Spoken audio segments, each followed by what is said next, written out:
muddo badan baa la ilaa Abiy Axmed oo eg tahay markaan Abiy Axmed uma ekiye isaga ayaa ii eg waayo anaga ka weyn labadayda anaa muxuu ahaayay weyn marka anu kullay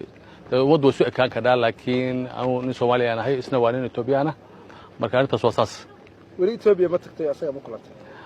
Ethiopia waxay ugu dambeysay xilligu ahaa ra'iisul wasaarihii hore Ethiopia meelsana waa haba ugu dambeysay laakiin isagu intuu ahaa ma aadin laakiin haddaan aadi lahaaba waa xiran lahaa garka iyo si kala soo bedel lahaaba si aan amnigayga maartay khatar u gelin xaqiiq ani Abiy Axmed kaay isku ekin Abiy Axmed abiis muslim buu ahaa Axmed Cali baa la oran jiray waana dhintay maalmo ka mid ayaan sawirka aabihii soo diray xaqiiq aabahay oo dhintay Ilaahay yarxamo aad baan micnaha sawirkii uga shakiyay isu ekiyihiin marka waddo soo ekaan ka dhaa marka keligii ma xitaa sawirada markaan aabahay iyo abiis aan fiiriyay way soo yihiin marka dhici kara dad Soomaali inay yihiin ama umarnimada naftoodu inay Soomaali naftoodu markii hore ka soo jeedo dhici kara